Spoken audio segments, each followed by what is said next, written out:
Do you need a perfect decoration for your baked goods?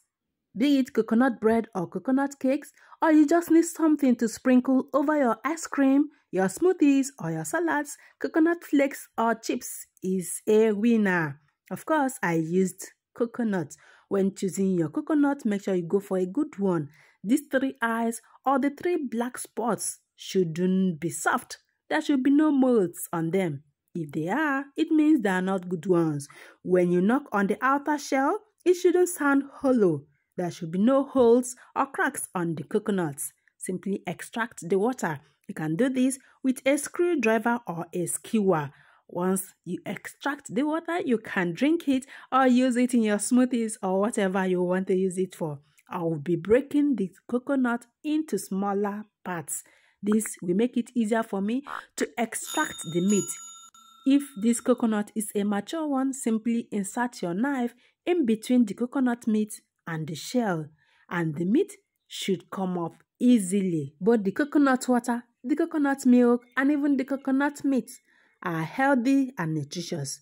Can you spot the brown skin of this coconut? Leaving it in your coconut flakes or chips is a matter of choice.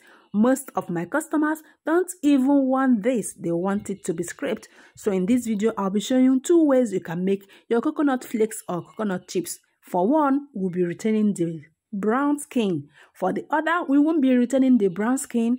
For one, we'll be adding sugar.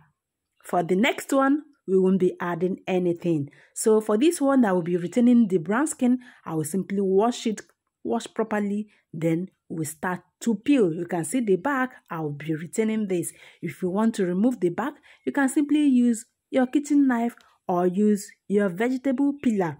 If your grater has this, you can also go for it as well. I sometimes use this to peel my coconut into chips or flakes. You can see how tiny mine is. If you want yours to be tinier or you want to go a completely different shape, it is up to you.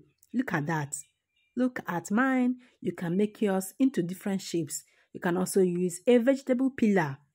Look at what I'm doing. This is a grater that has a peeler as well. It is now done.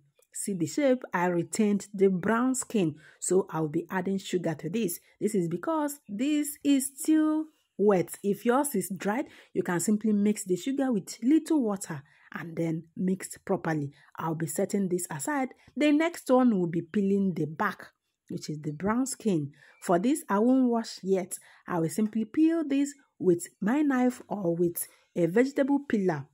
Once this is done, this is when I will wash to make sure that there is no brown particles on the coconut chips or flakes. This is done. You can also use a vegetable peeler, just like I said earlier. With the vegetable peeler, I think it is faster and easier. Remember, I said you can go for any shape of your choice. How thin you want it is up to you. Look at this. This is with the peeler. Would you love your coconut chips or flakes to have the skin or without the skin? Let me know in the comment section below. This coconut skin can be used in your smoothies. You can also use them in your oatmeal. You can also eat them. Remember, if you are to eat your coconut meat, of course, you will eat them. So don't discard them. There are so many things you can use them for. If you don't want to eat them, use them in your oatmeal. You can also use them in your smoothies. Now that we are done peeling, we now wash. Look at that. How you want this is up to you. I want mine to be tiny flakes. Whatever shape you want yours to be, use your vegetable peeler or your grater to give it the shape you want. Of course, your kitchen knife can also do this job. Look at this. This is so tiny compared to the first one we did. If you want yours to be in circles, go ahead. Sprinkle this on your baking tray. Make sure all of these are on a single layer. Then bake. You can also use your dehydrator for this. I'm just illustrating this. I'll be frying mine. Wait for it, guys. So I'll be frying the first one. Remember this? We sprinkled sugar. So this was very sweet. I allowed this coconut to absorb the sugar. Look at that.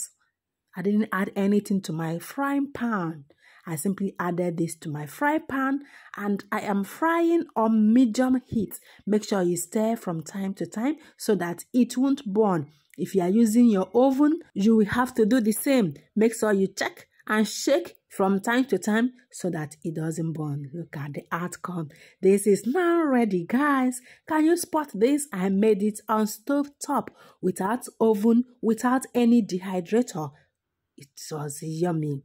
Next, I didn't add any sugar. I simply added this into my fry pan as well and started frying on medium heat. Make sure you turn from time to time so that it won't burn. When this burns, it is not really pleasant. Look at that. Can you see the tiny ones are ready? You can spot that, can't you? They are all ready now. Wow! Look at it, guys. This was crunchy and yummy. You will have to leave this to cool completely before you store in an airtight container. When you keep this in a room temperature, it can last for up to 5 months. You can also store this in your fridge or your freezer. This is a way you can preserve your coconuts. This can be used to decorate your baked goods, your coconut bread, your coconut cake. Simply sprinkle on top of your coconut bread or cake. You can also use this on your salads, your ice creams, or your smoothies. So guys, let me know, which do you prefer? Do you prefer your coconut chips or flakes with the brown skin or without the brown skin? Do you also love to add some sugar just like I did in this video, or you just want it plain? Thanks for watching. I will see you in my next one. Bye bye.